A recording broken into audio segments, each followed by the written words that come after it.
Hello everyone, मैं हूं जयेश राजगुरु और स्वागत है आप सभी का इस नए इंटरेस्टिंग यूट्यूब वीडियो में। दोस्तों, हम पढ़ रहे हैं TY BCom Sem 5 का बिजनेस इकोनॉमिक्स और ये है मोस्ट IMP क्वेश्चन सीरीज का एक और महत्वपूर्ण वीडियो। आज के इस वीडियो में हम recent trends in health care sector पढ़ने वाले हैं। बहुत ही महत्वपूर्ण शॉर्ट नोट हो सकता है ये आप सभी के लिए, तो जरूर लिख करके प्रैक्टिस कीजिएगा। अगर आप इस चैनल पर नए हैं तो जरूर इसे सब्सक्राइब कीजिए, बेल आइकन दबाइए, क्योंकि यहाँ आपको लगातार ऐसे ही इंफॉर्मेटिव वीडियोस मिलते रहेंगे। हमारी सब्सक्राइबर फैमिली जो है वो 95,000 सब्सक्राइबर्स क्रॉस कर चुकी है, तो आपका प्यार अपेक्षित है, तो अपना प्यार जरूर बरकरार रखिए। चलिए आज के क्वेश्चन की ओर बढ़ते हैं। आज का हमारा क्वेश्चन जो है it is all about the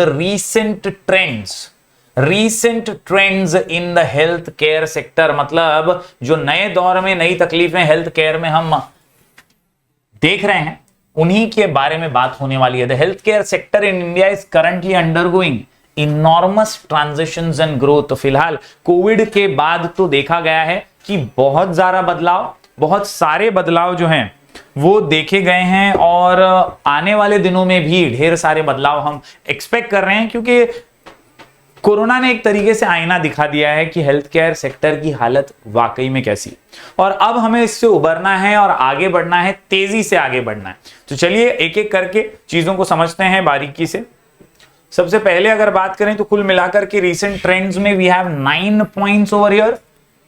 recent trends in health care, answer का नाम MDH, आंसर का नाम MDH, TRP।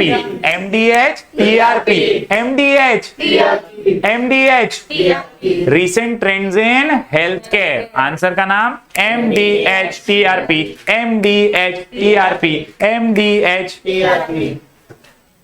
अभिषेक वहां से सोच रहा है कि मेरा बर्थडे क्यों नहीं मन रहा। Happy birthday Abhishek, we love you all.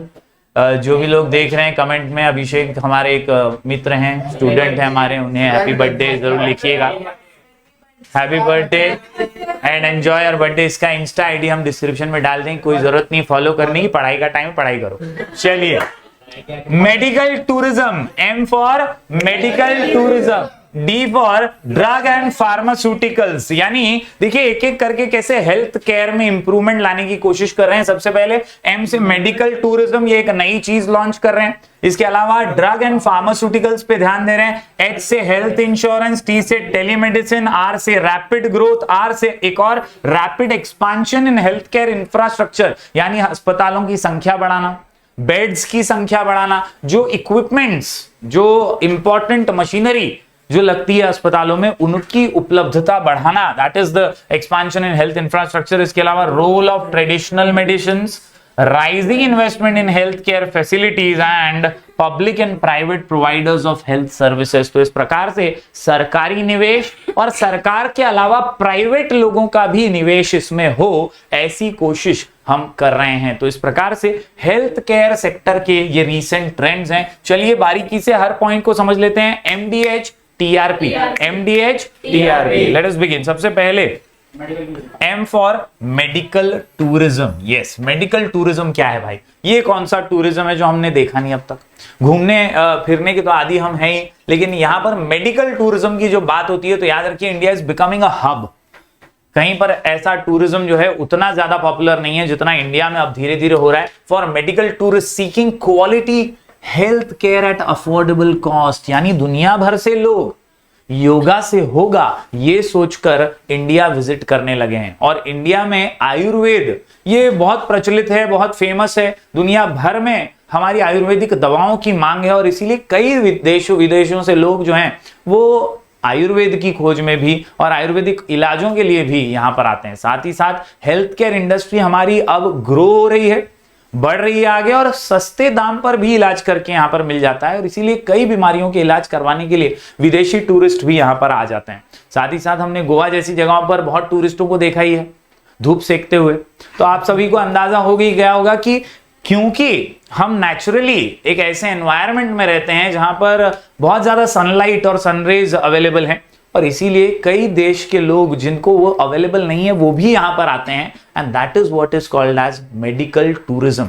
अपने आप को टैन करने के लिए कहें या अपने जो कॉस्ट इफेक्टिव मेथड्स हैं हेल्थ केयर से रिलेटेड वो पूरा करने के लिए कई विदेशी यहां पर आते हैं। As the Indian health care delivery system tries to match international standards, now the Indian health industry will be able to tap into substantial proportion of medical tourism market. यानी धीरे धीरे टूरिज्म जो मेडिकल वाला है वो अब grow हो रहा है। बहुत सारे लोग देश विदेश से योगा और आयुर्वेद की खोज में इंडिया आने लगे हैं।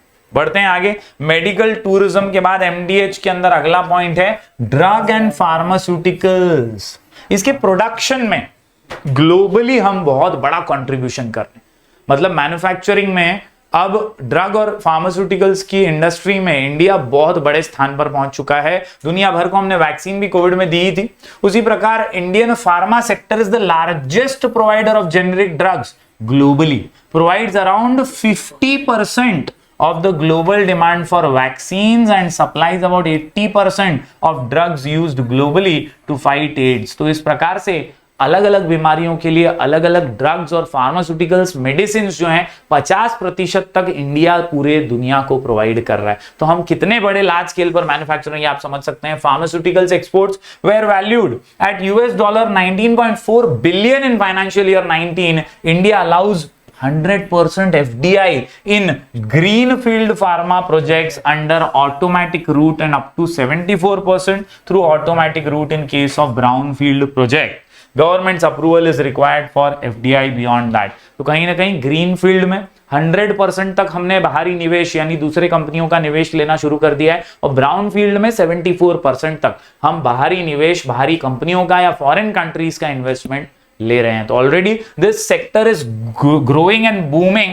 ड्रग्स एंड फार्मास्यूटिकल के केस में इंडिया आगे बढ़ गया है।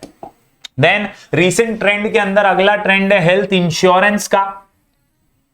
आए दिन हम इंश्योरेंस बेचने वालों को देखते हैं, हम टीवी पे इंश्योरेंस कंपनीज की एड भी देखते हैं। तो हेल्थ इंश्योरेंस भी अब धीरे धीरे अवेयरनेस लोगों को आ रही है इसकी। स्पेशली कोविड के बाद तो लोग और ज्यादा जागरूक हुए हैं और पॉलिसीज वगैरह लेने लगे। उनको पता है कि यार मुश्किल में इंश्योरेंस वाले ही काम आएंगे। अचानक से एक साथ पैसा भरना पड़ गया हॉस्पिटल में तो कैसे भरेंगे। सो हेल्थ इंश्योरेंस एक बड़ी चीज है। The health and medical insurance market in India is segmented by the type of insurance provider, namely public company है या प्राइवेट कंपनी है या स्टैंड अलोन कंपनी है। इसके ऊपर डिपेंड होता है कि कितना ज्यादा उसका शेयर है मार्केट में। सरकारी कंपनी का ज्यादा भरोसा होता है, ज्यादा गुडविल होता है, ज्यादा क्रेडिट होता है, इसलिए लोग ज्यादा पब्लिक पे भरोसा करते हैं, पब्लिक लिमिटेड पे, LIC जैसे पे ज्यादा भरोसा करते हैं। ऐसी दूसरी प्राइवेट कंपनियां भी हैं, स्टैंड अलोन हेल्थ इंश्योरेंस भी हैं। In financial year 2019, over 472 million people across India were covered under health insurance schemes. Majority of these people, around 357 million, were covered under government-sponsored health insurance schemes। यानी सरकारी insurance schemes जो अब सरकार द्वारा दिए जा रहे हैं उसका भी लाभ कई देशवासियों ने उठाया है। उम्मीद करता हूं एक और पॉइंट आपको समझा होगा रीसेंट ट्रेंड्स के अंदर हेल्थ इंश्योरेंस। तो अब बढ़ते हैं आगे। अगला जो है वो है telemedicine. Telemedicine refers to remote diagnosis. दूर दराज के इलाके में जहां वाकई में हम पहुंच नहीं सकते वहां हम टेलीकम्युनिकेशन लाइंस के जरिए पहुंचा देते हैं डॉक्टर्स को। वहां पे टेलीकम्युनिकेशन लाइंस के जरिए टेक्नोलॉजी का यूज करके हम डॉक्टर्स की सुविधाओं को वहां पर पहुंचा देते हैं। कहीं ना कहीं जहां पर एकदम रिमोट एरियाज हैं वहां पर मेडिकल सर्विसेज नहीं पहुंच पाती, तो वहां पर अगर पहुंचाना है तो टेक्नोलॉजी एक जरिया है कि इलाज पहुंचा सकें, कंसल्टेंसी एटलीस्ट दे सकें ऑनलाइन माध्यम से, है ना। तो ये एक चीज है। It helps to reduce the unequal distribution of medical services within a country as well as globally. In 2001, Indian Space Research Organization ISRO launched a telemedicine pilot project linking Chennai's Apollo Hospital to rural hospitals in Andhra Pradesh। मतलब इसरो ने तो जबरदस्त सा एक telemedicine pilot ही launch कर दिया जिसके जरिए जो हमारा एम्स अस्पताल था, सॉरी अपोलो हॉस्पिटल था, रूरल हॉस्पिटल से कनेक्ट कर दिया, उसको गांव के हॉस्पिटल से डायरेक्टली कनेक्ट किया। तो ये एक बड़ी उपलब्धि थी और the government of India has since then used telemedicine in several disease surveillance and medical networking projects. बहुत सारे प्रोजेक्ट्स में आप टेलीमेडिसिन का इस्तेमाल भी किया जाने है। तो ये एक प्रगति के शिखर पर चढ़ा हुआ एक और इंडिया का स्टेप है कि हम किस तरह से इस दिशा में भी आगे बढ़ रहे हैं। ये भी एक रीसेंट ट्रेंड माना जाता है हेल्थ केयर सेक्टर में। नेक्स्ट इज MDH TRP के अंदर R से रैपिड ग्रोथ। तो ये तो जाहिर सी बात है, हमारा पॉपुलेशन ही सिर्फ नहीं बढ़ रहा है, हम हेल्थ केयर में भी सुधार कर रहे हैं, क्वांटिटी के साथ साथ क्वालिटेटिव इलाज भी हो रहा है। तो क्वालिटेटिव चीज है rapid growth. The Indian health care industry is growing at a rapid rate in the last few years. According to Indian Brand Equity Fund IBEF, April 2020, the sector is expected to become $372 billion by 2022. The sector is growing at a fast pace due to increasing coverage. क्योंकि इसको coverage बहुत मिल रहा है, अब exposure बहुत है, गांव गांव तक है, स्प्रेड और रीच बहुत ज्यादा है, और स्प्रेड और रीच बहुत ज्यादा होने की वजह से ये ग्रो तेजी से कर रहा है, हमारा पॉपुलेशन भी बहुत बड़ा है और अवेयरनेस भी अब इंक्रीज हुई है। लोग अपने हेल्थ का ख्याल रखना सीखे हैं, लोग अच्छा खाना खाना चाहते हैं, अच्छी quality of life, standard of living जीना चाहते हैं, और इसलिए हेल्थ अवेयरनेस बढ़ने की वजह से ये काम जो है वो आसान हो पाया है। Expansion of services and medical infrastructure and increased expenditure by government and private sectors. Government and private sectors. Government and private. मतलब अकेला गवर्नमेंट भी कुछ नहीं कर पाएगी, उतना ज्यादा बड़ा बदलाव नहीं ला पाएगी, तो मिलजुल कर गवर्नमेंट और प्राइवेट सेक्टर्स, कई टाटा के अस्पताल भी हैं, कई दूसरे रिलायंस के हॉस्पिटल्स भी हैं, मिलजुल कर प्राइवेट और पब्लिक सेक्टर जब काम करता है तभी रैपिड ग्रोथ पॉसिबल हो पाता है। ओके, टीआरपी के अंदर अब देखें तो आर हमारे पास बहुत सारे हैं। आर से rapid expansion in health infrastructure बहुत जरूरी है, क्योंकि आपके पास अस्पताल हैं लेकिन अस्पताल में सुविधाएं नहीं है, तो ऐसी सुविधाएं किसी काम की नहीं।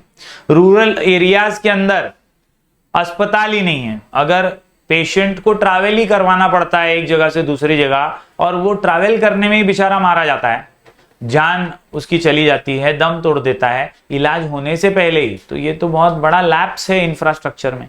और इसीलिए देश को ये समझ आ गया है कि अगर पॉपुलेशन बढ़ा है तो हमें इंफ्रास्ट्रक्चर भी बढ़ाना होगा, और पिछले कुछ वर्षों में हमने रैपिड ग्रोथ या एक्सपांशन किया है हेल्थ इंफ्रास्ट्रक्चर में भी।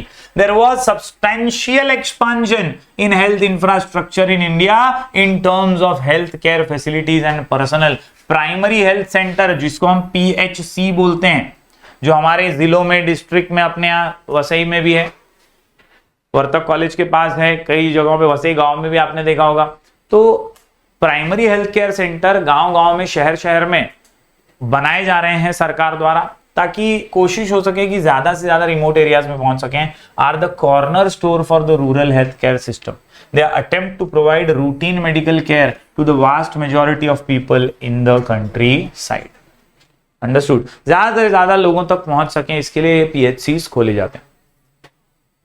बढ़ते हैं आगे।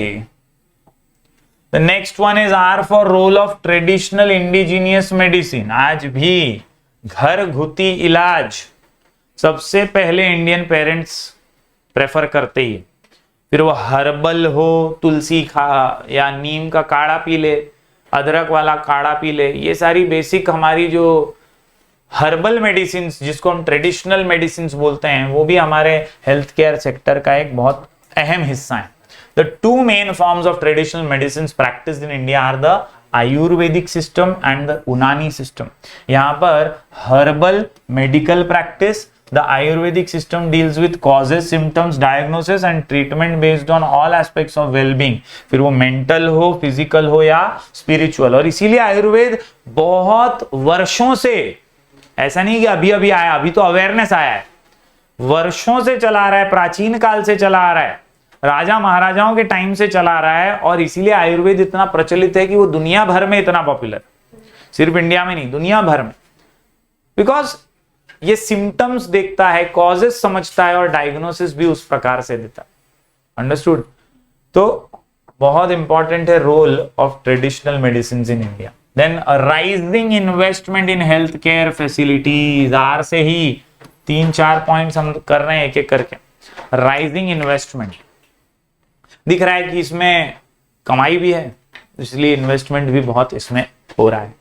In order to encourage public and private sector investment in healthcare, the following measures were taken.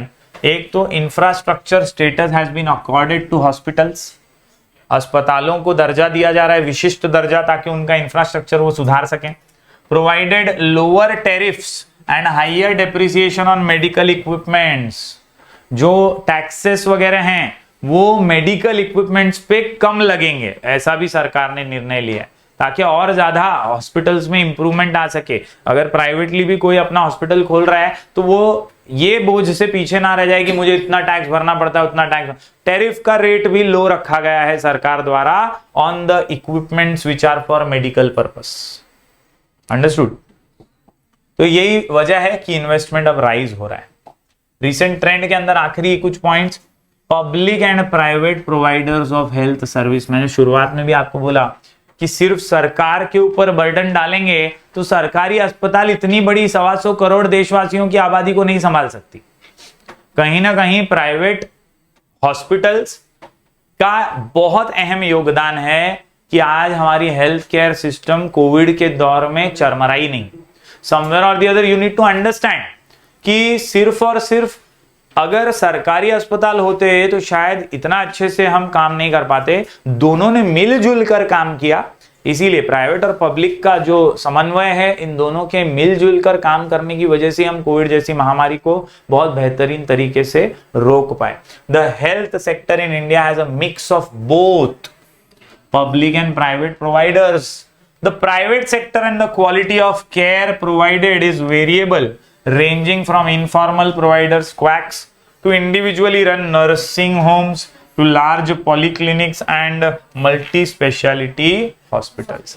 यानी प्राइवेट के अंदर अलग अलग प्रकार के हॉस्पिटल्स हैं, कोई छोटे बच्चों के हॉस्पिटल्स हैं, तो कोई मल्टी स्पेशलिटी हैं, कोई पॉलीक्लिनिक्स हैं, कोई बड़े नर्सिंग होम्स हैं, मैटरनिटी हॉस्पिटल्स हैं। ऐसे अलग अलग हॉस्पिटल जो हैं वो प्राइवेट सेक्टर में देखे जाते हैं। ओके, तो इस प्रकार से दोस्तों रिसेंट ट्रेंड्स में हम इन सब चीजों में ग्रोथ देख रहे हैं। कुल मिलाकर के 9 पॉइंट्स हमने देखे। Recent trends in health care, MDH TRP, MDH TRP, M for medical tourism, D for drug and pharmaceuticals, H for health insurance, MDH याद रहेगा ना। उसके बाद TRP में T से टेलीमेडिसिन, R से 4 पॉइंट्स है, rapid rapid role rising, rapid rapid role rising, rapid rapid role rising, rapid rapid rapid growth, rapid expansion, role of traditional rising investment. Okay, lastly public and private providers of health services, यानी दोनों का एक mix है और अकेला कोई sector इतना vast population को नहीं संभाल पाएगा। तो उम्मीद करता हूं दोस्तों कि आपने पूरा आंसर नोट डाउन किया होगा। जरूर इसको लिखकर प्रैक्टिस कीजिए। कोई भी डाउट हो तो मैं आपको इंस्टाग्राम पे मिल जाऊंगा, मेरा आईडी है राजगौर जयश्वी। हम मिलेंगे फिर एक बार कुछ और नए वीडियोस के साथ। तब तक के लिए do like, share and subscribe.